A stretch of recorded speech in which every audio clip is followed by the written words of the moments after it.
नमस्कार साथियों, मैं नवीन कुमार और आज पॉलिटिकल पंचायत की तरफ से हम आपके लिए लेकर आए हैं तीसरे सर्वे की सूची, जिसमें हम आपको बताएंगे कांग्रेस पार्टी की तरफ से हरियाणा की 10 अन्य विधानसभा सीटों पर जो संभावित कैंडिडेट हैं उनके नाम। और इसके बारे में हम आपको पहले बताते चलते हैं कि कांग्रेस पार्टी की तरफ से अभी भी कोई भी आधिकारिक सूची अपने कैंडिडेट के नाम को लेकर नहीं आई है। तो ये जो सर्वे है हमारा सोशल मीडिया के विभिन्न प्लेटफॉर्म्स और यहाँ पर जो आम जन की आवाज है उसके आधार पर बनाया गया है। साथ ही हरियाणा में अब की बार विधानसभा चुनाव को लेकर कांग्रेस पार्टी लगातार अन्य पार्टियों की तरफ से कैंडिडेट कौन कौन उतारे जा रहे हैं उनका भी यहाँ पर एक तरह से जो सर्वे है, जो यहाँ पर वेट है वो कर रही है कि कांग्रेस पार्टी कौन से कैंडिडेट को यहाँ पर जातीय और क्षेत्रीय समीकरणों को साधते हुए अपने टिकट का बंटवारा करे। तो चलिए शुरू करते हैं बिना किसी देरी के और बताते हैं आपको अब की बार हरियाणा में 10 अन्य विधानसभा सीटों की सूची में, यानी कि जो पॉलिटिकल पंचायत की तरफ से तीसरी सूची है उसमें कौन कौन से जिले यहाँ पर, कौन कौन से हल्के यहाँ पर शामिल हैं और वहां से कांग्रेस का संभावित उम्मीदवार कौन कौन हो सकता है।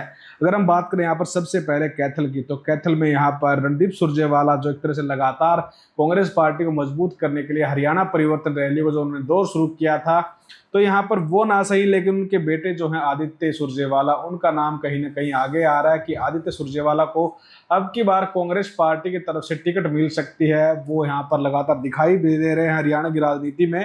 तो इसके बाद यहाँ पर लोहारू हल्का, हरियाणा के यहाँ पर वित्त मंत्री जो वर्तमान में है जेपी दलाल, वो बीजेपी की तरफ से चुनाव लड़ सकते हैं। तो उनके सामने यहाँ पर कांग्रेस पार्टी की तरफ से यहाँ पर अगर चुनाव मैदान में कोई हो सकते हैं तो वो राजवीर सिंह फटिया हैं जो समाज सेवी हैं, साथ ही साथ वो बिजनेसमैन भी हैं। और यहाँ पर सोमवीर सोराण पिछले 3 बार से लगातार चुनाव हारते आए हैं। तो यहाँ पर कांग्रेस पार्टी की तरफ से जो एक बात कही गई है कि जो 2 बार से ज्यादा चुनाव हार चुका है उसको यहाँ पर टिकटों में अब की बार जो कठिनाई है उसका सामना करना पड़ सकता है। तो इसके आधार पर हमने राजवीर फटिया का नाम यहाँ पर इस सूची में डाला है कि वो अब की बार यहाँ से आपको चुनाव लड़ते हुए दिखाई दे सकते हैं। अगर इसके बाद बात करें हम इंद्री की, इंद्री में राकेश कंबोज के नाम पर यहाँ पर मोहर लगाई जा सकती है।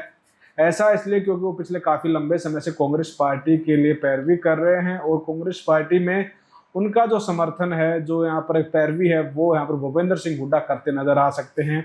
जिसके कारण राकेश कंबोज इस सीट से कहीं ना कहीं जो संभावितों की सूची में है उसका सबसे बड़ा कारण यही है। साथ ही अगर हम बात करें यहाँ पर पलवल की, तो यहाँ पर पलवल में करण सिंह दलाल कांग्रेस की तरफ से यहाँ पर आपको चुनावी मैदान में दिखाई दे सकते हैं। इसका एक सबसे बड़ा कारण है कि यहाँ पर 2024 के लोकसभा चुनाव में करण सिंह दलाल को कांग्रेस पार्टी की तरफ से टिकट नहीं दी गई थी। उसके बाद यहाँ पर वो नाराज हुए थे और महेंद्र सिंह यहाँ पर जो चुनाव लड़े थे कांग्रेस तरफ से, उनको हार का सामना करना पड़ा था। लेकिन विधानसभा चुनाव में कांग्रेस पार्टी कोई भी इस तरह की गलती नहीं करना चाहती कि किसी भी कार्यकर्ता जो वरिष्ठ हैं, जो सीनियर हैं, उनकी नाराजगी के चलते पार्टी को घाटा हो। तो यहाँ पर करण दलाल को वो अधिक महत्वता के साथ, अधिक जिम्मेदारी के साथ यहाँ पर उतार सकते हैं। साथ ही बात करें तोशाम विधानसभा सीट की, तो यहाँ पर कुछ समय पहले कांग्रेस छोड़कर बीजेपी में शामिल हुई किरण चौधरी राज्यसभा पहुंच चुकी हैं। तो वहीं यहाँ पर किरण चौधरी के बाद श्रुति चौधरी यहाँ पर आपको विधानसभा चुनाव लड़ती नजर आएंगी बीजेपी की तरफ से। तो संभावितों में उनका सबसे नाम आगे है। तो यहाँ पर कांग्रेस पार्टी के लिए यहाँ पर सबसे बड़ी जिम्मेदारी बन जाती है कि ऐसे नेता को यहाँ पर चुनाव में उतारना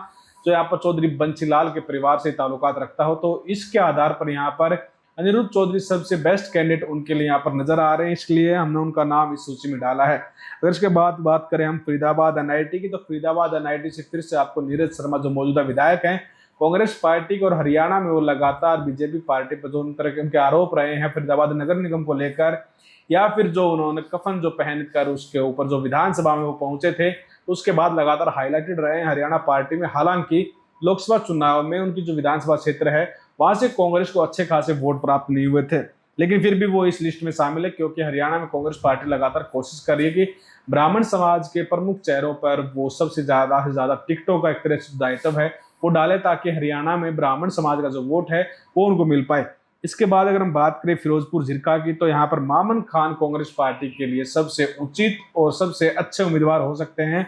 जिसके कारण हमने उनका इस लिस्ट में नाम डाला है। साथ ही अगर इसके बाद बात करें हम भवानी खेड़ा हल्का की, तो रिजर्व सीट है यहाँ पर मास्टर सतवीर सिंह रतेरा और यहाँ पर सीपीएस जो यहाँ पर रामकृष्ण फौजी हैं, उनके बीच में कांग्रेस पार्टी के लिए ज्यादा दावेदारी पेश की जा रही है कि यहाँ पर हम चुनाव लड़ेंगे, हम दोनों में से किसी एक को टिकट दिया जाए। लेकिन जैसा कि आपको बताया कि कांग्रेस पार्टी की तरफ से 2 बार से ज्यादा चुनाव हारने वाले नेता पर अब की बार कम दाव खेला जाएगा। तो इस हिसाब से यहाँ पर रामकृष्ण फौजी कहीं ना कहीं पिछड़ते दिखाई दे रहे हैं और मास्टर सतबीर रतेरा यहाँ पर उनकी टिकट पर ज्यादा भागीदारी नजर आती है। ऐसा इसलिए क्योंकि वो यहाँ पर एक नए चेहरे के तौर पर उतरे हैं और उनकी राजनीतिक जो सफर है वो काफी लंबा चौड़ा नहीं रहा, तो जिसकी वजह से यहाँ पर उनको बेनिफिट ऑफ डाउट मिल सकता है, जिसकी वजह से उनको बेनिफिट मिल सकता है यहाँ पर कि उनकी छवि अच्छी है, उनके पीछे का इतिहास ज्यादातर लोग नहीं जानते, तो जिसके चलते यहाँ पर मास्टर सतबीर रतेरा इस लाइन में, इस टिकटों के वितरण में सबसे आगे हमने रखे हैं, उनका नाम इसमें डाला है। वही अगर हम बात करें आज की 10वीं विधानसभा सीट की, तो यहाँ पर डॉक्टर निशान सिंह आपको चुनावी मैदान में दिखाई दे सकते हैं।